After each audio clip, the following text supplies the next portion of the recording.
Dairy technology संगोष्ठी के इस कार्यक्रम में सुन के कितना अच्छा लगता है।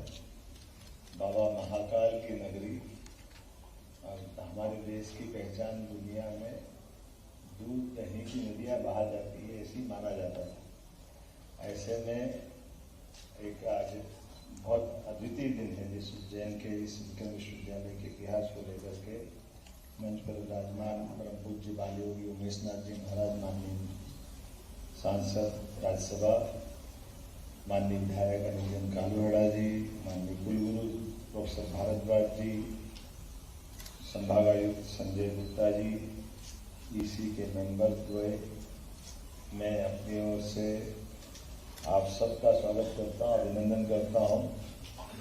हमारे लिए विश्वविद्यालय में नई नई विधा के माध्यम से अध्ययन अध्यापन का जो अवसर मिल रहा है, वाकई ये हमारे लिए सौभाग्य की बात है, अद्भुत बात। याद है मुझे कुछ समय पहले जब हमने एग्रीकल्चर का संकाय खोला था विक्रम विश्वविद्यालय में, कुछ रूटीन से हटकर भी चलने का निर्णय किया। इस अवसर पर आप सबका भी स्वागत करता हूँ, अभिनंदन करता हूँ। और समय के इस सिलसिले में बदलते दौर में भारत यशस्वी प्रधानमंत्री श्रीमान नरेंद्र मोदी जी के नेतृत्व में हमारे दुनिया का सबसे युवा देश अगर कोई है तो भारत। ऐसे में दुनिया के युवा देश में अपनी जड़ों से जुड़ करके आगे बढ़ने के रास्ते भी हमको खोजना है और मिले हुए रास्ते का बेहतर से बेहतर उपयोग करना है। उपलब्ध संसाधनों के बलबूते पर, भविष्य की संभावनाओं के बलबूते पर, उसमें हमारा मार्ग भी तय हो, हमारा लक्ष्य भी हम निश्चित करें और जिसमें बड़े पैमाने पर हमारी वैश्विक स्तर पर पहचान भी बने।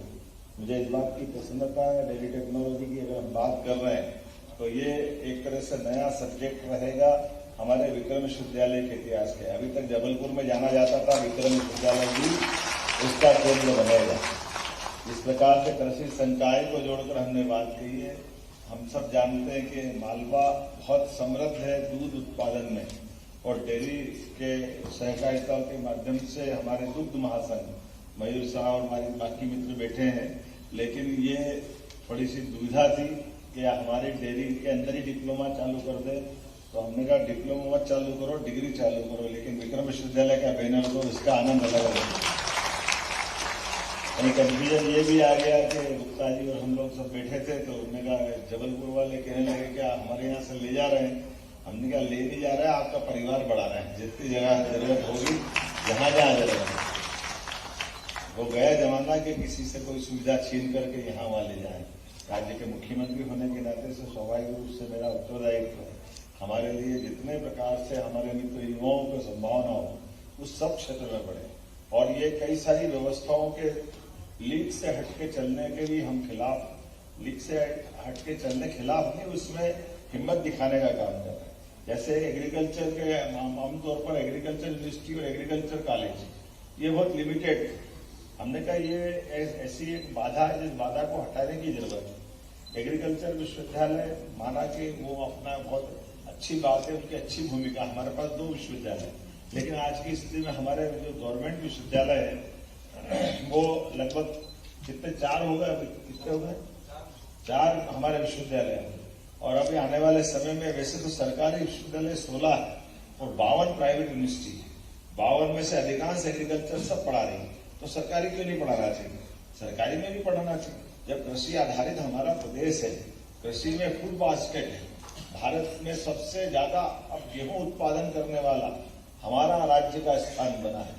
सबसे तेज गति से आगे बढ़ने वाली एग्रीकल्चर ग्रोथ रेट भारत की, और भारत में हमारे लिए मध्य प्रदेश में जब हम 25% से आगे निकल रहे हैं। और ऐसे में भी जब दूध उत्पादन की बात कर रहे हैं तो दूध उत्पादन में भी हम पूरे देश में 3रे नंबर पे हैं। और आने वाले समय में यद्यपि ये बात सही है कि दूध का राष्ट्रीय औसत तो अभी हमारा 471 ग्राम का है, लेकिन मध्य प्रदेश का आज की स्थिति में दूध की उपलब्धता प्रति व्यक्ति 673 ग्राम है। लेकिन इसमें रुकना नहीं है, इससे और आगे बढ़ना है। कुल मिलाकर के देश के अंदर 9% हमारा कंट्रीब्यूशन है। तो जब 9% है, इसको 20% का लक्ष्य हमने लिया कि 20% तक हम ले जाने वाले हैं। प्रदेश के अंदर दूध उत्पादन क्षमता जब 20% बढ़ेगी तो हमारे लिए निश्चित रूप से डेयरी टेक्नोलॉजी से लेकर इसी प्रकार की चीजों की आवश्यकता पड़ेगी।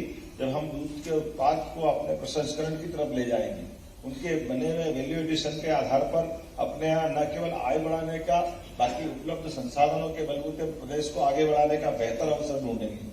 जब हमने अपने किसानों की जीवन की, उनकी आय की व्यवस्था बढ़ाने के लिए एग्रीकल्चर में किसान को मूल रूप से हमको किसी भी किसान के लिए जीवन में बदलाव करना है, तो जैसे हमने पारस पत्थर नहीं देखा, लेकिन पारस पत्थर को अगर अपनी आंखों से दूसरे रूप में देखें, किसी भी खेत में पानी मिल जाए तो पारस पत्थर का ही रोल अदा करता है। खेती के अंदर पानी मिल जाए, जब बिजली मिल जाए तो किसान अपने आप में सोना उगा लेता है। उसकी अपनी क्षमता से वो अपनी एक पहचान बनाता है। तो अभी हमारी कुल प्रदेश की वर्तमान के आधार पर अगर देखा जाए तो 48 लाख हेक्टेयर क्षमता हमारे प्रदेश के अंदर है।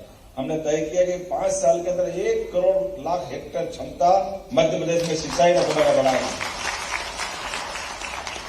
जब 1 लाख हेक्टेयर किसानों की हमारी क्षमता बढ़ेगी, लेकिन न केवल एग्रीकल्चर में बल्कि किसानों के लिए दूसरी आय बड़े पैमाने पर दूध उत्पादन की होती है, और दूध उत्पादन में भी अलग अलग प्रकार से। तो हमने कहा ये प्रदेश के अंदर 9% से 20% ले जाएंगे। तो जो दूध के लिए अभी तक हम फसलों के लिए उनको उत्पादन या बोनस देते थे ताकि वो फसल अधिक से अधिक फसल अंतर्वर्ती चक्र के आधार पर भी लगाए, लेकिन अब हमने कहा कि दूध उत्पादन के दूध अधिकतम वो उत्पादित करे तो दूध के प्रति लीटर भी सरकार उसके दूध के क्रय के आधार पर हमारी विपणन व्यवस्था को सुव्यवस्थित बनाते हुए उस पर भी बोनस चालू करेगी, ताकि किसानों की आय बढ़ा करके उनके जीवन में बदलाव लाए। तो जब दूध उत्पादन क्षमता बढ़ाने के लिए बहुत सारे प्रयोग हम करने वाले हैं, इसलिए बहुत सारे प्रकार से आज समय की कमी है, क्योंकि हमारे माननीय केंद्रीय मंत्री प्रहलाद जोशी जी आ चुके हैं। मैं उनके साथ एक और कार्यक्रम में जाने वाला था, फिर भी मैंने कहा जो तय कार्यक्रम में आज हमारा इसका आनंद आना चाहिए। माँ सरस्वती के आशीर्वाद से बाबा महाकाल की नगरी में भगवान कृष्ण की शिक्षा स्थली में एक नया सवेरा आज आया है, और इस हमारे लिए की बधाई भी देना चाहता हूँ और उम्मीद करता हूँ कि बदले दौर में ये विश्वविद्यालय ऐसे नवाचार नए कोर्स के आधार पर, अभी हमको थकना भी नहीं है, रुकना भी नहीं है, लगातार हर बार आएंगे तो कोई नए कोर्स की घोषणा करो, नए प्रकार से आगे बढ़ते। अभी मुझे एक संभावना दिखी है, जब यहाँ अपने माननीय कुलगुरु ने कहा हमारे एनसीसी के वरिष्ठ अफसर यहाँ मौजूद है, जिन्होंने कहा यहाँ ट्रेनिंग इंस्टीट्यूट की जरूरत है, अगर आप जगह दिलवा दोगे तो हम यहाँ ट्रेनिंग इंस्टीट्यूट डालेंगे। तो हमने कहा जरूर डाल दीजिए, क्या परेशानी है, भूमि सगे भूमि गोपाल क्या फर्क पड़ता है हमारे लिए, क्या सबसे क्या बात है कि एनसीसी भी यहाँ अपने ट्रेनिंग इंस्टीट्यूट डाले, जिसके बलबूते पर हमारा तो विक्रमादित्य राजा भोज का बहुत अलग समृद्ध इतिहास है। तो यहाँ हमारे एनसीसी के बच्चे अपनी देशभक्ति के माध्यम से अपने कला कौशल के आधार पर अपनी एक मिसाल कायम करे, ट्रेनिंग इंस्टीट्यूट में अलग से भूमिका अदा करे। मैंने आपको भी इस नाते से कहा कि जब मैं शिक्षा मंत्री था तो एनसीसी और खेल इसको हमने डिग्री कोर्स में स्थान दिया था कि ये केवल एक्टिविटी नहीं, ये आज के समय में बदलते दौर में ये पाठ्यक्रम का हिस्सा है। इस नाते से जब हम उसको पाठ्यक्रम में ला रहे हैं तो एनसीसी से जुड़े हुए बाकी आवश्यकता की पूर्ति करना ये स्वाभाविक रूप से सरकार का काम है। तो आप बढ़िया आगे कुलगुरु जी परमिशन मांगेंगे तो दे देंगे, हमको कोई परेशानी नहीं, राज्य सरकार मंजूर करेगी। मेरी अपनी ओर से आने वाले समय में ऐसे और अच्छे काम आप करते जाएं। पुनः आज इस अवसर पर आपको बधाई, बहुत बहुत धन्यवाद।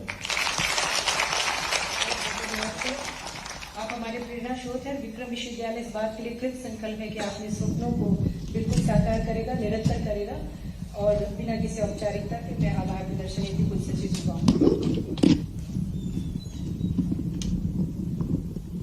आज के इस कार्यक्रम में मध्य प्रदेश के